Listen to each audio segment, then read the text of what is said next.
Praise the lord. Guntur మరియు పరిసర ప్రాంత దేవుని ప్రజలారా, మరి మీ అందరికీ గొప్ప శుభవార్త. పాల్ పృథ్వీ మినిస్ట్రీ నుండి ప్రతి నెల మరి 3వ మంగళవారం మన గుంటూరు పట్టణంలో పరిశుద్ధాత్మ తైలాభిషేక మహోత్సవం జరగటం మీ అందరికీ కూడా తెలిసిన విషయమేనండి.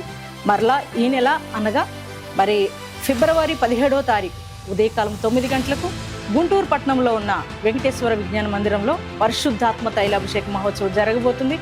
మరి ఈ ఆరాధనలో ఇప్పటికే వేలాది మంది ప్రజలు పాల్గొని అనేక మంది దీవించబడుతున్నారు, ఆశీర్వదించబడుతున్నారు. నెమ్మది లేని వారు నెమ్మది పొందుకుంటున్నారు, బంధకాల్లో ఉన్న వారికి విడుదల, మరి మరణకరమైన రోగాల నుంచి స్వస్థత అనేక మంది ప్రజలు పొందుకుంటున్నారు. మరి మీరు ఏ సమస్యలో, బాధలో, కష్టాల్లో ఉన్నా, ఏ బంధకాల్లో ఉన్నా ఈ ఆరాధనలో పాల్గొనండి, దైవ దీవెనలు పొందండి.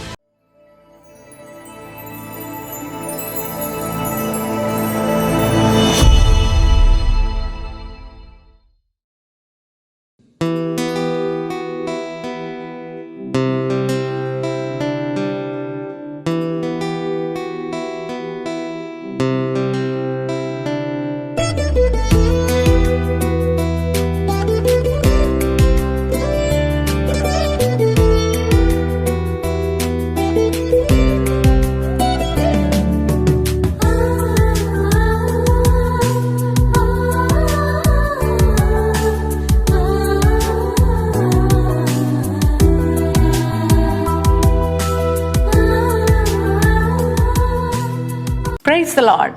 యేసుతో ప్రతిదినం అనే ఆధ్యాత్మిక కార్యక్రమానికి మిమ్మల్ని ప్రేమతో ఆహ్వానిస్తూ మీ అందరికీ నా హృదయపూర్వక వందనాలు తెలియజేస్తున్నాను. ప్రియ దేవుని పిల్లలారా, బాగున్నారు కదా? మరి లేవగానే యేసయ్యతో మాట్లాడారని, ప్రార్థించారని నేను నమ్ముతున్నానండి. మరి అంత మాత్రమే కదా, ప్రతి ఉదయం దేవుడు మనతో మాట్లాడుతూ మరి చక్కటి శ్రేష్టమైన వాక్యాల ద్వారా, వాగ్దానాల ద్వారా మనల్ని ఎంతగానో బలపరుస్తున్నారు కదా. మరి ఈ దినం కూడా దేవుడిచ్చే వాగ్దానం కొరకు మీరు అందరూ ఎదురు చూస్తున్నారని నేను నమ్ముతున్నాను. మరి చక్కటి వాగ్దానం ప్రభు ఇచ్చారు. వాగ్దానం ఏమిటో చదువుకుందాం. సమూయేలు మొదటి గ్రంథము 2వ అధ్యాయము 30వ వచనం చివరి భాగాన్ని చదువుకుందాం. నన్ను ఘనపరచు వారిని నేను ఘనపరచుదును. Praise the lord. దేవుని బిడ్డలారా, ఎంత చక్కటి మాట అండి. మనము దేవుణ్ణి ఘనపరిచినప్పుడు దేవుడు మనల్ని ఘనపరుస్తానని ఆయన వాగ్దానం ఇస్తున్నారు. ప్రియ సహోదరి సహోదరులారా, చూడండి, చాలామందికి మనుషులను ఘనపరచడం అంటే చాలా ఇష్టం. బంధువుల్లో కొంతమంది బాగా పొగుడుతుంటారు, ఘనపరుస్తూ ఉంటారు కదా. మరి స్నేహితుల్ని ఘనపరిచేవారు ఉంటారు, అలాగే రక్త సంబంధికులు ఘనపరిచేవారు ఉంటారు. కానీ వారిని ఘనపరచడాన్ని బట్టి మన జీవితాల్లో ఒరిగేది ఏమి ఉండదు. కానీ దేవుణ్ణి ఘనపరిచే వ్యక్తులంగా మనం మారాలి. ఎందుకనంటే ఆయన ఒక్కరే ఘనత నొందదగిన దేవుడు కదా. ఆయన ఒక్కరిని మనము ఘనపరిచినప్పుడు ఆయన మనల్ని ఖచ్చితంగా ఘనపరుస్తారు. ప్రియపిల్లలారా, దావీదు తన జీవితంలో ప్రతి సమయంలో, ప్రతి సందర్భంలో దేవుణ్ణి ఘనపరిచే వ్యక్తిగా ఆయన ఉన్నారు కదా. మరి మనుషుల్ని ఎక్కువగా ఆయన ఎప్పుడు ఘనపరిచినట్లుగా లేరు, కానీ దేవుణ్ణి ప్రతి సందర్భంలో ఆయన ఘనపరుస్తూ వచ్చారు. కనుక దావీదుని కూడా దేవుడు ఘనపరుస్తూ వచ్చారు. ఎంత గొప్ప దేవుడు అంటే, దావీదు ఒక గొర్రెల కాపరి, ఎక్కడో అరణ్యంలో ఉన్న వ్యక్తి. నిజంగా కుటుంబీకులు తృణీకరించారు, కన్న తండ్రి తృణీకరించారు, ఎవ్వరు పట్టించుకునే వ్యక్తి, ఎక్కడో లోపల అరణ్యంలో గొర్రెలు కాసుకుంటున్న వ్యక్తి అండి. అటువంటి వ్యక్తి దేవుణ్ణి ఘనపరచడం నేర్చుకున్నాడు, దేవుణ్ణి మహిమపరచడం నేర్చుకున్నాడు, ఆయననే పొగడం నేర్చుకున్నాడు. మరి ప్రియ దేవుని బిడ్డలారా, ఆయన అలా ఘనపరుస్తున్నప్పుడు దేవుడు కూడా తనను చూసి సంతోషించి దావీదును కూడా ఘనపరచాలని దేవుడు అనుకున్నారంట. అందుకే గొర్రెల కాపరి అయిన దావీదుని దేవుడు మరి ఇజ్రాయేలు ప్రజలకు రాజుగా ఆయన అభిషేకించారు కదా. గొర్రెల కాపరిగా ఉండి అరణ్యంలో ఉన్న వ్యక్తి, ఎవరికీ తెలియని వ్యక్తి, దేవుణ్ణి ఘనపరచడాన్ని బట్టి దావీదును దేవుడు ఇశ్రాయేలుకు రాజుగా చేశాడు. ఆ దేశం అంతటా కూడా గుర్తించే వ్యక్తిగా చేశాడు దేవుడు. దేవుని బిడ్డలారా, ఎక్కడ కూడా ఎవ్వరు కూడా, ఏ మనుషుడు ఘనపరచని ఆ వ్యక్తిని, ఇంట్లో వారే తృణీకరించిన ఆ వ్యక్తిని దేవుణ్ణి దావీదు ఘనపరచడాన్ని బట్టి దావీదును దేవుడు ఘనపరిచాడు. దేవుని పిల్లలారా, ఎంత గొప్ప ఘనత ఇచ్చాడండి. దావీదు మహారాజు అని పిలుస్తుంటారు కదా. నిజమండి, దేవుడిని గణపరిచే ప్రతి వ్యక్తిని ఆయన ఖచ్చితంగా గణపరుస్తాడు. ఆయన ఇచ్చే ఘనత ఈ లోక ఘనత లాంటిది కాదు. దేవుడు ఎంత ఉన్నతమైన ఘనత మనకి అనుగ్రహించే దేవుడై ఉన్నాడు. ప్రియ సహోదరి సహోదరులారా, ఈ రోజున ఇప్పటి వరకు ఒకవేళ మనుషులను గణపరుస్తూ వచ్చారేమో మీరు, కానీ ఈ రోజు నుండి దేవుణ్ణి గణపరిచే వ్యక్తులుగా మీరు మారినట్లయితే, దేవుణ్ణే మీరు గణపరుస్తూ వచ్చినట్లయితే, దేవుడు నిన్ను కూడా గణపరుస్తాడు. నీ స్థితిగతులను ఆయన మారుస్తాడు, నీ పరిస్థితులను మారుస్తాడు.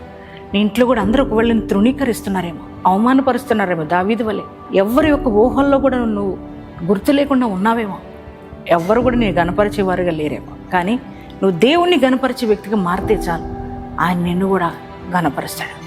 మరి ఉదయకాలం ఈ వాగ్దానాన్ని రిసీవ్ చేసుకుంటావా? మరి ఈ రోజు నుంచి దేవుణ్ణి గణపరిచే వ్యక్తిగా మారుతావా? అయితే దేవుడు ఖచ్చితంగా నేను కూడా గణపరచబోతున్నాడు. మరి ఈ వాగ్దానం మీ హృదయంలోకి రిసీవ్ చేసుకోండి, ఎత్తుపట్టి ప్రార్థించండి. మరి ఎంతమంది ఈ వాగ్దానం రిసీవ్ చేసుకున్నారో మీ అందరి జీవితాల్లో ఈ వాగ్దానం నెరవేర్చబడను గాక. ప్రార్థన చేసుకుందామండి అందరం. Thank you father. పరిశుద్ధ మహోన్నతులకు దేవానికి వందనాలు, స్తోత్రాలు. ఈరోజు మీరు ఇచ్చిన వాగ్దానం కొరకే వందనాలు, స్తోత్రాలు. నన్ను గణపరచు వారిని నేను గణపరుస్తున్నానని మీరు చెప్పారు కదా తండ్రి, నీకు వందనాలయ్యా. ప్రతి ఒక్కరము నాయన నిన్ను గణపరిచే వ్యక్తులంగా మేము ఉందముగాక తండ్రి. నాయన ఏ మనుషుల్ని మేము గణపరచొద్దయ్యా, నిన్ను మాత్రమే మేము గణపరిచే వారంగా ఉండడానికి మాకు సహాయం చేయండి. దావీదు వలె నేను గణపరుస్తూ నాయన నువ్వు ఇచ్చే ఆ ఘనతను నొందుకోవడానికి ప్రతి ఒక్కరిని కూడా మీరు సిద్ధపరచమని ప్రార్థిస్తున్నాం ప్రభా. అయ్యా ఈ రోజున ప్రభా, ఈ వాగ్దానం వింటున్న బిడ్డల పరిస్థితులు ఎలా ఉన్నాయో ప్రభా, అయ్యా ప్రతికూలమైన పరిస్థితుల్లో ఉన్నారేమో, అందరి చేత తృణీకరించబడిన స్థితిలో ఉన్నారేమో, అందరి చేత త్రోసివేయబడిన స్థితిలో ఉన్నారేమో ప్రభా. అయినప్పటికీ నీ యందు నమ్మకంతో ప్రభా, నీ యందు విశ్వాసంతో ప్రభా, అయ్యా నాయన ఖచ్చితంగా నువ్వు ఒక రోజున పరిస్థితులు మారుస్తావని ఒక నమ్మకంతో బిడ్డలు ఎదురు చూస్తున్నారేమో ప్రభా. వారందరినీ జ్ఞాపకం చేసుకోండి అయ్యా, వారందరి స్థితిగతులను మార్చమని ప్రార్థిస్తున్నాం తండ్రి. నాయన వారికున్న ప్రతి ఒక్క ఆర్థిక సమస్య యేసుక్రీస్తు నామములో పరిష్కారం అగునుగాక. అనారోగ్య సమస్య నుంచి వారు విడిపించబడుతురుగాక. అప్పులు కాడు విరగగొట్టబడునుగాక తండ్రి. నాయన నిందలు, వేదనలు, శోధనలు అన్నీ కూడా తొలగిపోవునుగాక. అయ్యా బిడ్డల గర్భఫలం లేక బాధపడుతున్న బిడ్డల గర్భాలు తెరవండి అయ్యా. బిడ్డలను ఘనపరచండి, ఆశీర్వదించమని ప్రార్థిస్తున్నాం అయ్యా. అయ్యా నా తండ్రి, ఎక్కడికి వెళ్ళిన పరిష్కారం కాని సమస్యలతో అయ్యా నాయన నలిగిపోయిన స్థితిలో ఉన్న ప్రతి వారి సమస్య నీ చేతులకు అప్పగిస్తున్నారు. ఈ ఉదయకాలం వారి సమస్యలన్నీ పరిష్కరించమని ప్రార్థిస్తున్నాం ప్రభువా. అయ్యా నా తండ్రి, ఉద్యోగాల కొరకు ఎదురు చూస్తున్న బిడ్డలకు మంచి ఉద్యోగాలు ఇచ్చి వారిని గణపరచమని ప్రార్థిస్తున్నాం దేవా. యేసయ్యా ప్రమోషన్స్ కోసం ఎదురు చూస్తున్న వారికి మంచి మంచి ప్రమోషన్స్ దయచేయమని ప్రార్థిస్తున్నాం తండ్రి. నీకే స్తోత్రాలు చెల్లిస్తున్నాం అయ్యా.